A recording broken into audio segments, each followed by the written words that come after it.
एक सम्मान है, नालंदा एक मूल्य है, नालंदा एक मंत्र है, गौरव है, गाथा है।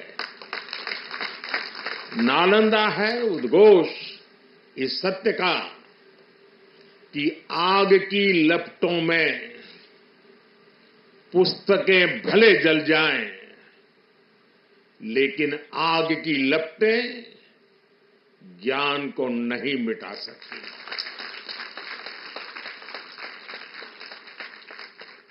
नालंदा के ध्वंस ने। नमस्कार, कैसे हैं आप सब। उम्मीद करती हूँ सब लोग खुश और स्वस्थ होंगे। ये वीडियो देखा नरेंद्र मोदी जी नालंदा गए हैं। नालंदा डिस्ट्रिक्ट में राजगीर, वहाँ पे गए हैं। और राजगीर वैसे दिखने बहुत खूबसूरत जगह है। अगर आप बिहार जाएं तो एक बार जरूर जाएं वहाँ घूमने। तो ये बेसिकली गए थे वहाँ पे। न्यू कैंपस बना है नालंदा यूनिवर्सिटी का, उसका इनॉग्रेशन था। उस वजह से हरी झंडी दिखाने के लिए नरेंद्र मोदी जी गए थे। उन्होंने क्या बोला? उन्होंने बोला कि देखिए, नालंदा यूनिवर्सिटी जो है सबसे पुरानी यूनिवर्सिटी है।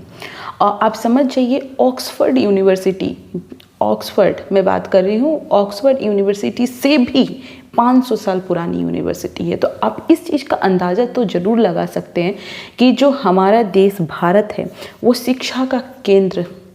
शिक्षा का केंद्र है और पहले भी था। जितनी भी शिक्षा का आचार प्रसार हुआ है, जितनी भी चीज़ों का ज्ञान का जो हर जगह फैलाया गया है, उसका केंद्र भारत रहा है। आज हमारे भारत में भारत हमारा सोने की चिड़िया ऐसे ही नहीं बोलते थे। सोने की चिड़िया का मतलब हमारा देश भारत सब चीज़ से समृद्ध था। वो ज्ञान से लेकर के धन दौलत से लेकर के हर चीज़। इसीलिए तो कितने लुटेरे आए हमारे देश में और लूट के गए। तो नालंदा यूनिवर्सिटी शिक्षा का केंद्र, जो सबसे पुरानी यूनिवर्सिटी है, और वो हमारे बिहार के नालंदा डिस्ट्रिक्ट में रेराजगीर में स्थित है। नालंदा यूनिवर्सिटी एक ऐसी यूनिवर्सिटी जो सबसे पहली रेसिडेंशियल यूनिवर्सिटी बोल सकते हैं। कहने का मतलब वहाँ पे पढ़ाई के साथ साथ वहाँ पे रहने की भी सुविधाएं थी। तो आप समझ सकते हैं कि सबसे हाई फाई उस टाइम पे सबसे बोल सकते हैं मॉडर्न यूनिवर्सिटी और सबसे पुरानी यूनिवर्सिटी हमारी नालंदा यूनिवर्सिटी है और थी। उस टाइम पे मध्य एशिया से बहुत ज़्यादा लोग यहाँ पे आते थे पढ़ने के लिए और रहते भी थे। यहाँ पे कमरों की व्यवस्था थी, लाइब्रेरी थी, सारी एक्टिविटी करने के लिए थी। बहुत बड़ा एरिया में नालंदा यूनिवर्सिटी था। तो बहुत जगह से, जापान हो, चाइना हो, कोरिया हो, इंडोनेशिया हो, ऐसे हर जगह से यहाँ पे पढ़ने के लिए लोग आते थे। और बौद्ध धर्म के लिए एक बड़ा सेंटर था यहाँ पे शिक्षा के लिए। दलाई लामा ने भी बोला था कि बौद्ध धर्म की जो ज्ञान मुझे वहीं से प्राप्त हुआ था। तो समझ जाइए कि नालंदा यूनिवर्सिटी कितनी पुरानी और कितनी समृद्ध यूनिवर्सिटी थी। लेकिन बोलते हैं ना, कुछ ऐसे आतंकी आए कि हमारे देश में कॉलेज के साथ साथ मंदिरों को भी तोड़ने का काम किया। और ये कहीं ना कहीं हमारी कमी भी थी, हमारे में एकता नहीं थी। हमारे में एक ना होने के कारण बहुत लोग यहाँ पे आए और अपनी मनमर्जी का काम किए। उसमें से एक था आतंकी बख्तियार खिलजी, जो एक आतंकवाद था। आतंकी, मैं तो उसको आतंकी बोलती, सारे मुगल आतंकी ही थे। तो बख्तियार खिलजी जो एक आतंकी, वहाँ पे हमारे नालंदा यूनिवर्सिटी में तोड़ा, आग लगाई।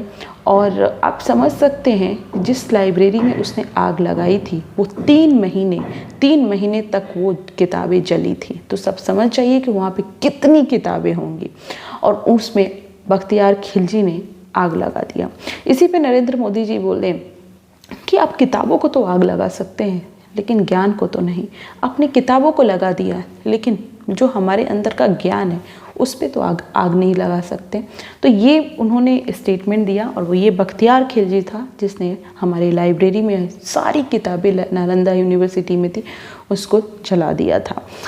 तो नालंदा यूनिवर्सिटी अभी नई यूनिवर्सिटी 2017 से काम शुरू हुआ था और आज एक भव्य यूनिवर्सिटी बन के तैयार हुआ है। फिर से शिक्षा का वही जोश और उल्लास के साथ जो पहले हुआ करता था और फिर से ज़्यादा से ज़्यादा बच्चे आएंगे और शिक्षा प्राप्त करेंगे। नालंदा यूनिवर्सिटी जिस तरीके से बनाया गया है वो सारे बौद्ध धर्म जो वहाँ पे पहले बहुत जनसंख्या में लोग आते थे और शिक्षा प्राप्त करते थे, तो उस तरीके से भी बनाया गया है।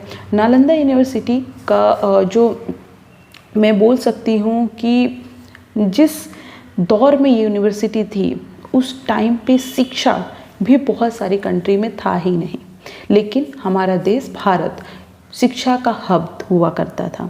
तो हमारे जो भी शिक्षा का प्रचार प्रसार हुआ है, अब लोग इधर उधर से कुछ भी बोलते हैं, लेकिन हमारा देश हमेशा से शिक्षा के लिए एक महत्वपूर्ण पॉइंट रहा है। आप हिस्ट्री उठा के पढ़ लीजिए कि हमारे देश में जितने भी महान वैज्ञानिक हो हमारे देश से निकले। हमारे देश में जितनी भी बहुत सारी चीज़ें हैं जो बाद में, क्योंकि यहाँ पे क्या है कि बहुत सारी चीज़ें हम पढ़ लेते थे और हम प्रचार प्रसार के उसमें नहीं हुआ करते थे, लेकिन जैसे जैसे लोग फैलाने लगे तो उसमें बोले कि हमने इन्वेंट किया है, ये किया है, वो किया है, लेकिन हमारा देश हमेशा से एक समृद्ध देश रहा है। मैं इसमें ये बोलना चाहूँगी कि कुछ भी हो जाए, हमें अपने रूट को, हमें अपने जड़ को कभी नहीं भूलना चाहिए। हमारी जो संस्कृति है बहुत पुरानी संस्कृति है और उसको हमें कभी नहीं भूलनी चाहिए। ये चीज़ें हमें हमेशा ध्यान में रखनी चाहिए। तो ये नालंदा यूनिवर्सिटी जो बन के तैयार हो गया है, एक भव्य यूनिवर्सिटी है, काफ़ी बड़ी और काफ़ी पुरानी यूनिवर्सिटी है, सबसे पुरानी यूनिवर्सिटी है, वर्ल्ड की सबसे पुरानी यूनिवर्सिटी है। तो हमारा देश शिक्षा का केंद्र है और शिक्षा का आचार प्रसार हमारे देश भारत से ही हुआ है। तो इसका एक उदाहरण नालंदा यूनिवर्सिटी आप देख सकते हैं जो बिहार के राजगीर में है, और राजगीर जो है वो नालंदा डिस्ट्रिक्ट में आता है।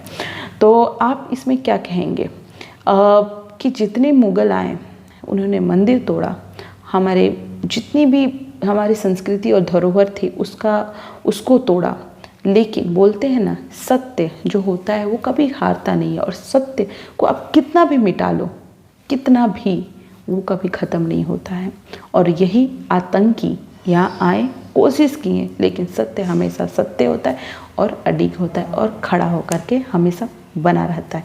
Thank you so much. मिलते हैं नेक्स्ट वीडियो में। अपना बहुत बहुत ध्यान रखें।